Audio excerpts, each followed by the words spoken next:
Hello friends, मैं हरीश आपका अपने YouTube channel knowledge with Harish में स्वागत करता हूं। आज हम डिस्कस करेंगे कि पृथ्वीराज चौहान और मोहम्मद गौरी के बीच में वास्तव में कितनी लड़ाइयां हुई हैं और कौन कौन से ऐसे युद्ध हुए हैं जो कि आपके जानकारी के लिए बहुत ही महत्वपूर्ण है। वैसे तो माना जाए तो हालांकि हिंदू और जैन लेखकों का कहना है कि पृथ्वीराज ने मारे जाने से पहले कई बार मोहम्मद गौरी को हराया था। जैसे कि हमित महाकाव्य दावा करता है कि दोनों के बीच 9 लड़ाइयाँ हुईं। पृथ्वीराज प्रबंधन में 8 का जिक्र हुआ है और प्रबंधन कोश में 21 लड़ाइयों का दावा है, जबकि प्रबंध चिंतामणि कहता है कि 22 लड़ाइयाँ हुई हैं। जबकि यह लेखक संख्या को बढ़ा चढ़ाकर पेश करते हैं। यह संभव है कि पृथ्वीराज के शासनकाल के दौरान गौरियों और चौहानों के बीच 2 से अधिक मुठभेड़ हुई थी। तो चलो स्टार्ट करते हैं हम और देखते हैं कौन कौन सी जो महत्वपूर्ण लड़ाई हैं वो आपके लिए महत्वपूर्ण हैं। तो यदि आप लोग हमारे यूट्यूब चैनल पर नए हैं तो चैनल को सब्सक्राइब करके बेल आइकन प्रेस जरूर कर लें, जिससे कि आपको हमारी लेटेस्ट वीडियो का अपडेट सबसे पहले मिल सके। तो पहली नंबर की लड़ाई पृथ्वीराज चौहान और मोहम्मद गौरी के बीच हुई थी, जिसका नाम था तराइन का प्रथम युद्ध।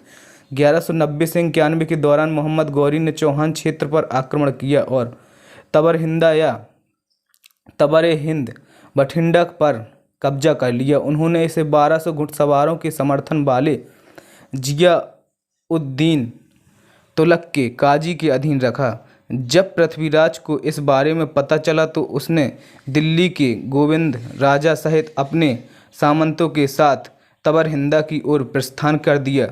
तबरहिंदा पर विजय प्राप्त करने के बाद मोहम्मद की मूल योजना अपने घर लौटने की थी, लेकिन जब उन्होंने पृथ्वीराज के बारे में सुना तो उन्होंने लड़ाई का फैसला लिया। वह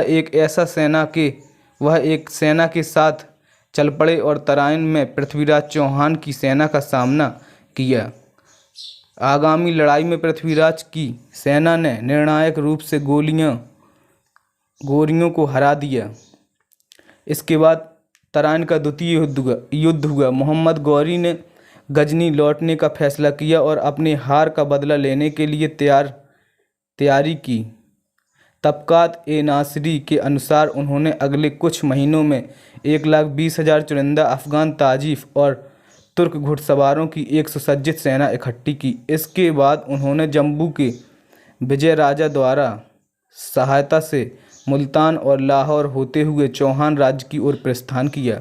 पड़ोसी हिंदू राजाओं के खिलाफ अपने युद्धों के परिणाम स्वरूप पृथ्वीराज के पास कोई भी सहयोगी नहीं था।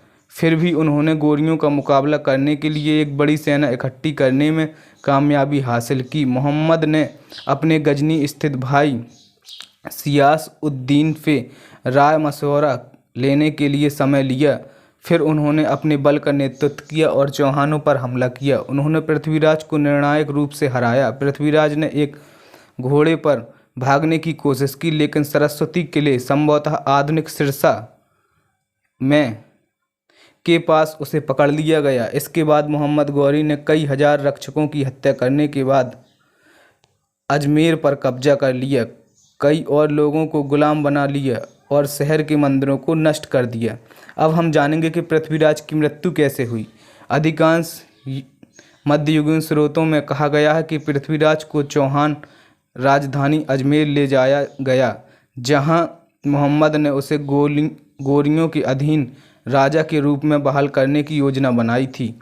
कुछ समय बाद पृथ्वीराज ने मोहम्मद के खिलाफ विद्रोह कर दिया, जिसके उपरांत उन्हें मार दिया गया था।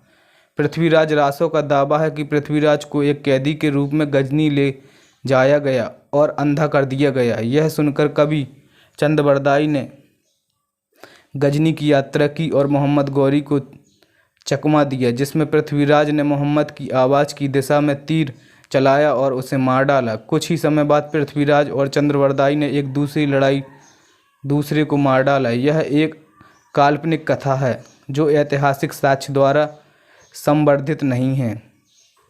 पृथ्वीराज की मृत्यु के बाद मोहम्मद गौरी ने 1 दशक से अधिक समय तक शासन करना जारी रखा। पृथ्वीराज की मृत्यु के बाद गौरियों ने उनके पुत्र गोविंदराज को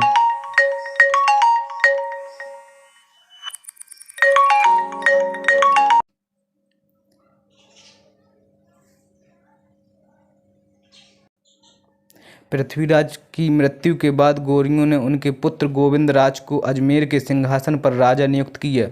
1192 ईस्वी में पृथ्वीराज के छोटे भाई हरिराज ने गोविंद राज को हटा दिया और अपने पैतृक राज्य का एक हिस्सा वापस ले लिया। गोविंद राजा रणस्तंभपुरा आधुनिक रणथंभौर चला गया, जहां उसने शासकों की एक नई चौहान शाखा स्थापित की। गौरी के आधिपत्य में बाद में हरिराज को गौरियों के जनरल कुतुब-उद-दीन ऐबक ने हराया था।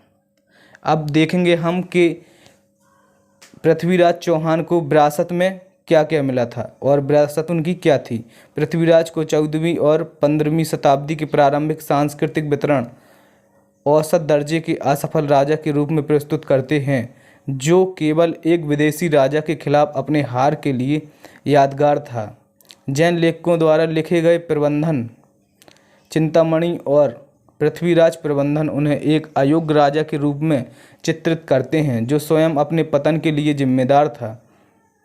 प्रसिद्ध ग्रंथ पृथ्वीराज रासो, जिसको राजपूत दरबारों द्वारा बड़े पैमाने पर संरक्षण दिया गया था, पृथ्वीराज को एक महान नायक के रूप में चित्रित करता है।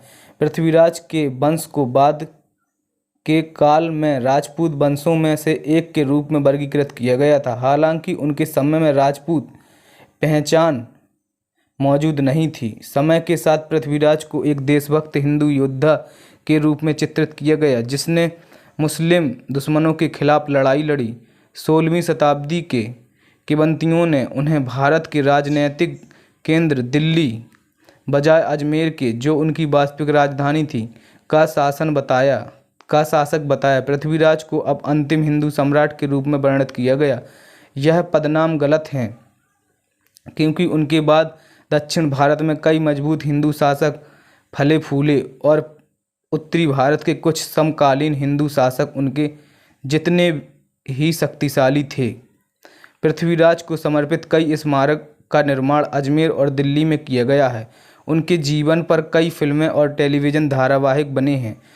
इनमें हिंदी फिल्म सम्राट पृथ्वीराज चौहान और हिंदी टेलीविज़न धारावाहिक पृथ्वी का वीर योद्धा पृथ्वीराज चौहान 2006 और 2009 शामिल हैं। इसमें से कई पृथ्वीराज को दोष रहित नायक के रूप में दर्शाते हैं और हिंदू राष्ट्रीय एकता के संदेश पर जोर देते हैं। सितंबर 2019 में घोषणा हुई कि अक्षय कुमार ऐतिहासिक ड्रामा फिल्म पृथ्वीराज में इनका किरदार निभाएंगे। यह यशराज फिल्म्स द्वारा निर्मित की जाएगी। तो आप लोग कमेंट बॉक्स में ज़रूर बताएं कि यह जानकारी आपको कैसी लगी। यदि यह जानकारी आपको नॉलेजफुल और यूज़फुल लगी हो तो चैनल को सब्सक्राइब करके वीडियो को लाइक करके दोस्तों को शेयर ज़रूर करें। Thanks for watching. जय हिंद।